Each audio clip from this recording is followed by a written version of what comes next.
From the Cronkite studios in downtown Phoenix, this is Cronkite News.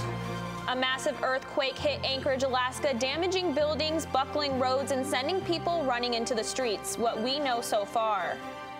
Snow in Arizona's high country brings happy skiers and school closures. But a new report on El Nino says we may have to wait longer to put a dent in the drought. How could the drought we are seeing today behave in the future? Well, that's where the research here at the University of Arizona comes in, where it can provide some answers by analyzing tree rings from the past. Cronkite News starts now. Good evening and welcome to Cronkite News on Arizona PBS. I'm Andre Sims. And I'm Gabriela Becerra. Thank you for joining us. A 7.0 magnitude earthquake shook Anchorage, Alaska, and major infrastructure damage is reported. Here's what we know. This one was a big jolt. It started immediately with a big jolt, and I could tell, instantly that this was going to be a pretty big shaker. The governor's office has issued a state of emergency. The Alaska pipeline and state-run railroads are all shut down due to damage. Some roads are crumbling, and there are disruptions in communications and electrical services. State government offices and schools were also closed so officials and scientists could assess damage. But so far, there are no reports of any deaths. It does not surprise me to see this level of damage because nobody's been willing to prepare without facing the damage. The president expressed support on Twitter for Alaskans affected by the earthquake. Former governor of Alaska, Sarah Palin, tweeted that her family is fine, but her house is not. We're tracking our early blast of winter with rain and fog lingering over parts of the state, and snow is still falling in parts of Arizona high country. Flagstaff got 6.5 inches of snow overnight, and Forest Lakes and Williams have seen almost that much as well. Flagstaff schools shut down for the day, but classes were still in session at Northern Arizona University. Even where snow has melted away, ADOT is warning drivers to take it slow as roads are still slick. Arizona Snow Bowl sent us this video this morning. The ski resort got 12 inches of fresh powder overnight, and they say there's another 9 inches in the forecast for this weekend. Snow Bowl already had about a 20-inch base to work with, but this early in the season, there are only 8 trails open.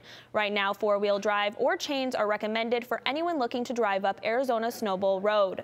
The good news up north comes after a new national climate report. Experts with the Climate Prediction Center and the National Weather Service say the drought-stricken Southwest will have to wait even longer for El Nino to develop and bring us more moisture. They say the epicenter of the nation's drought has been centered for months now over the Four Corners region, and that many reservoirs throughout the West are below where they should be for this time of year.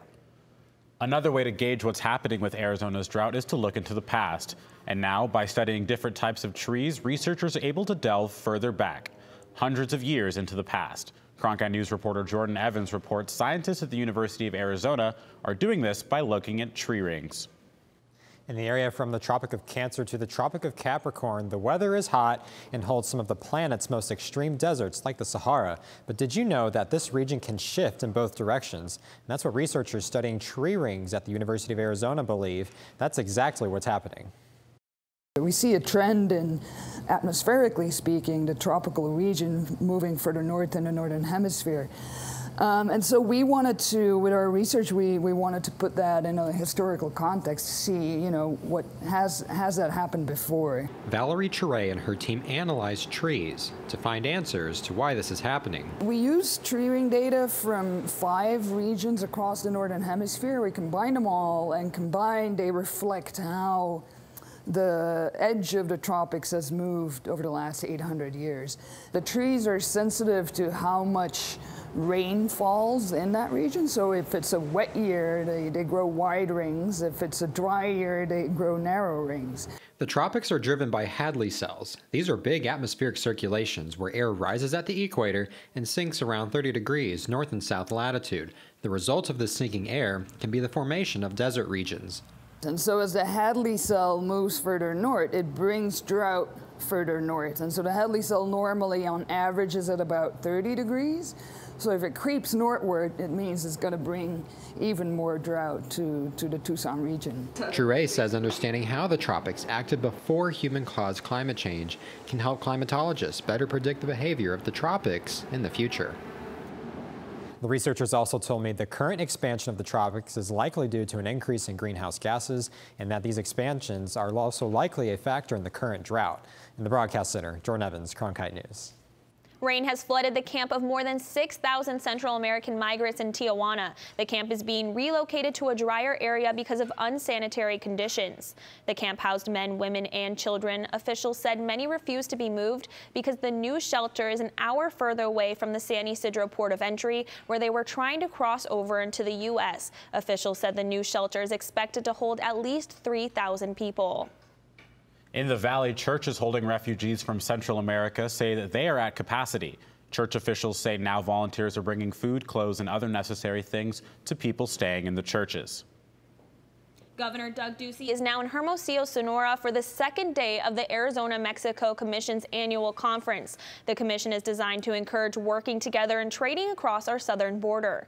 Ducey co-signed a memorandum with Sonoran Governor Claudia Pavlovich. The document establishes better economic development, emergency services across the border, and programs to get kids involved in the sciences. Tomorrow, Governor Ducey will travel to Mexico City for Saturday's inauguration of Mexico's president-elect Andrés Manuel López Obrador, otherwise known as AMLO.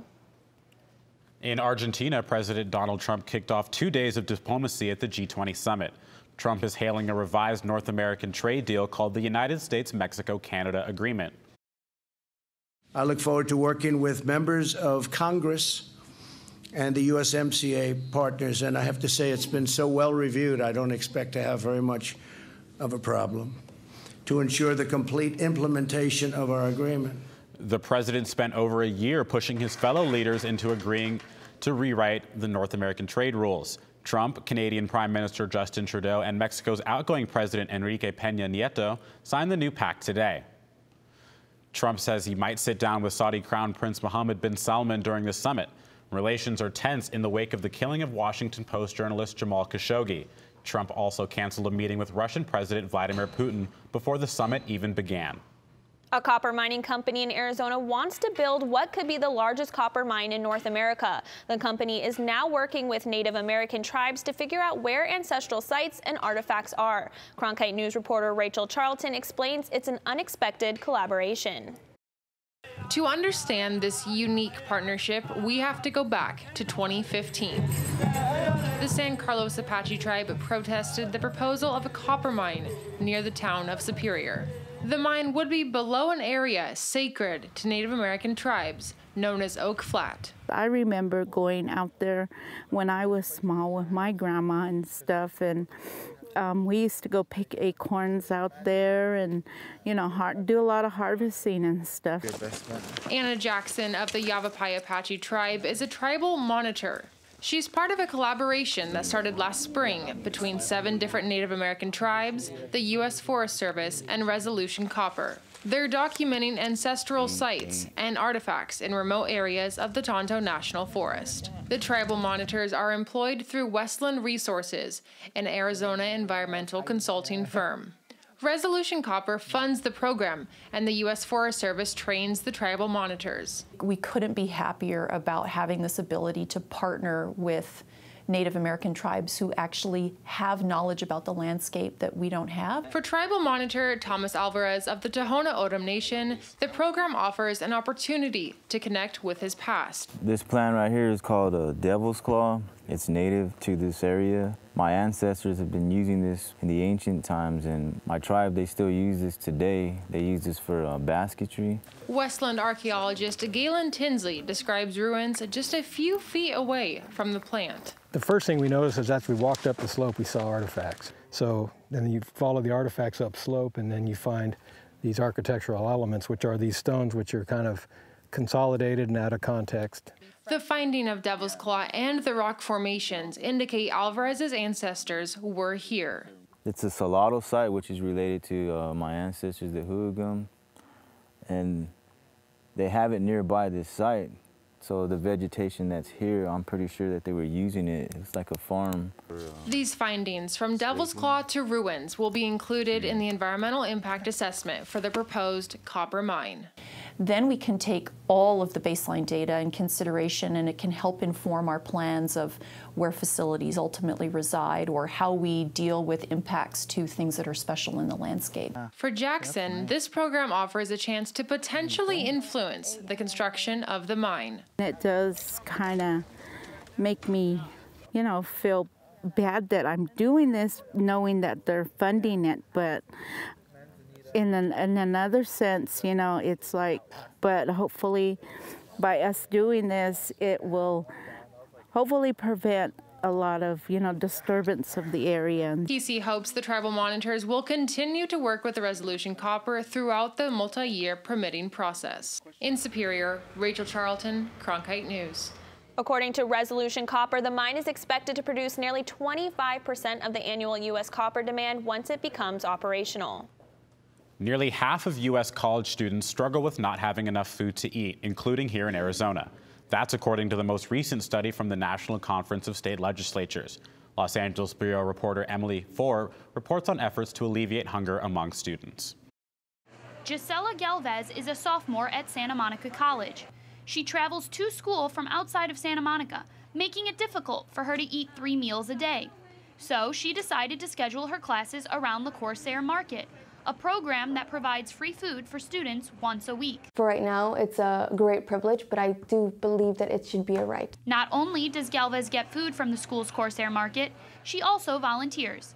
She's a firm believer that every college should have food security programs like this one. A lot of communities of color, we don't have always access to good food. We live in food deserts and things like that. So the Corsair Market is every Wednesday. It's absolutely free to students. And in an hour, we give away 600, 700, up to 1,000 pounds of food. Dr. Nancy Grass is the Associate Dean of Student Life at Santa Monica College. She says through partnerships with the Westside Food Bank and Food Forward, a Southern California nonprofit, they're able to feed about 180 students a week. My goal is that every student at Santa Monica College who needs a meal gets a meal, and that no one has to go to class hungry, and no one has the prospect of not being able to write a paper because their stomach is louder than the thoughts in their head. Grass says the Corsair Market has helped destigmatize food security programs. People sometimes feel shame about, oh, I have to go to a food pantry because I don't have enough food. But the farmer's market, it's for everybody on the campus. In Los Angeles, Emily Four, Cronkite News. Arizona State University currently has a voucher program where hungry students can go to their dean to receive food vouchers. If they are in need of long-term assistance, they will be connected with on-campus food pantries. We are looking ahead to a chilly weekend and possibly more snow up north. Matt Kling is tracking our forecast. That's right, guys. The cooler weather coming in thanks to in part to a pressure system that brought some rain here in the past 24 hours. As you can see, Sky Harbor Airport measuring at 0.35 inches, about 9 inches of rain on the year so far here in Phoenix as we head into December.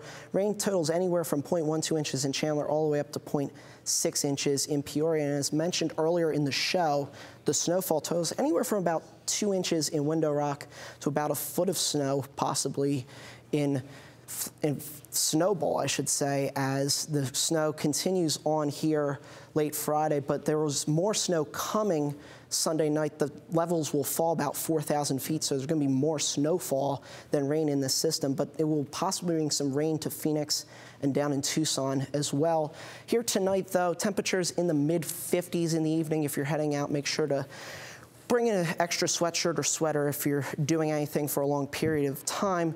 Tomorrow's high here in Phoenix, 64 degrees. Up north, 35 in Flagstaff as they're digging out from snow up there, 46 in Sedona. Along the western outside of the state, 66 in Lake Havasu City. And taking a look at your 7-day forecast, 60 degrees only your high on Sunday with that cloud cover coming in, and it will remain in the low 60s as the clouds move out on Monday. But the temperatures will move up a bit to 70 on Wednesday before potential storms late next week. For the Cronkite Weather Center, I'm Matt Kling.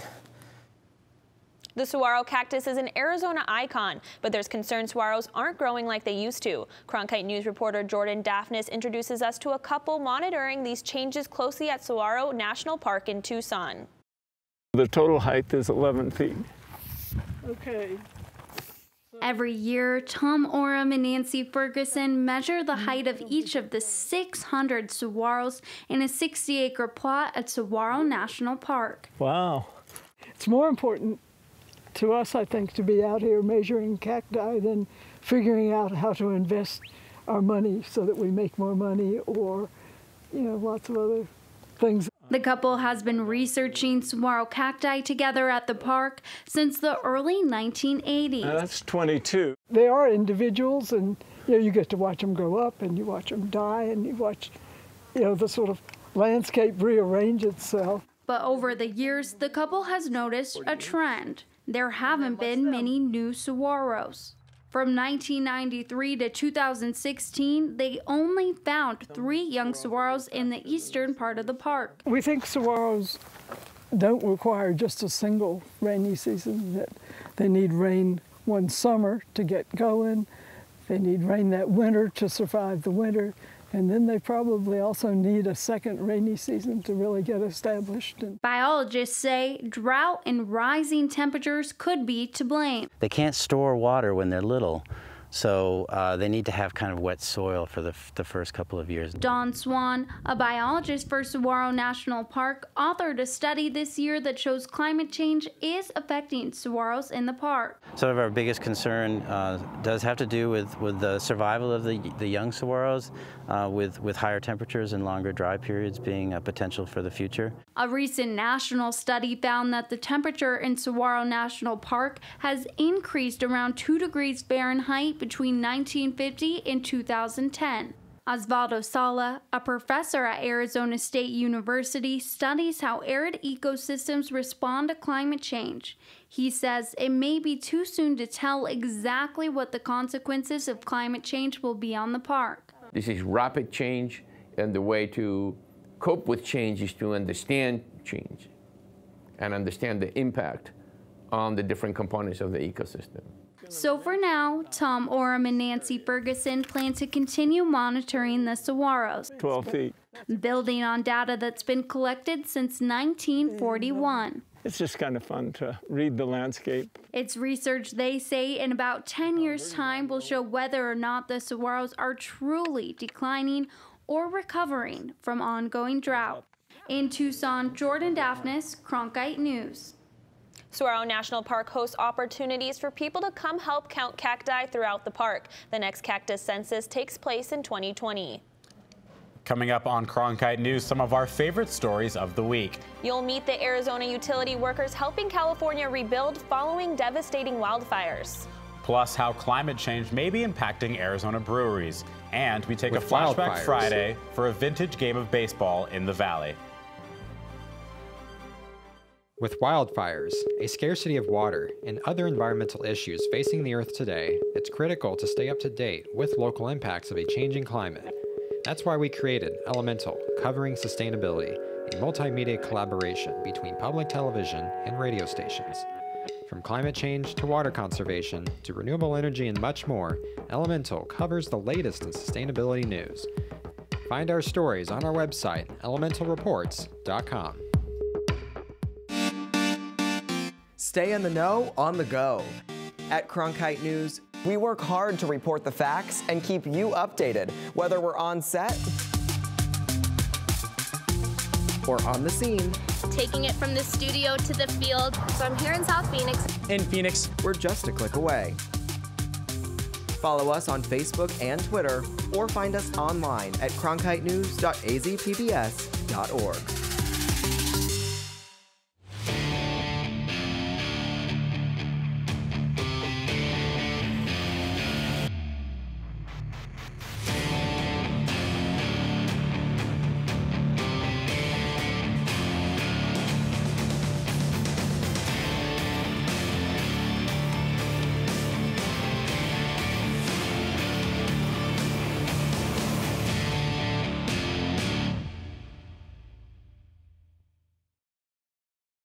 I'm Judy Woodruff, anchor and managing editor of the PBS NewsHour.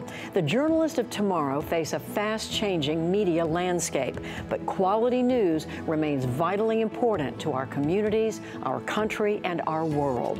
At ASU's Walter Cronkite School of Journalism and Mass Communication, students learn solid, reliable reporting, holding the powerful accountable, and rebuilding the public's trust.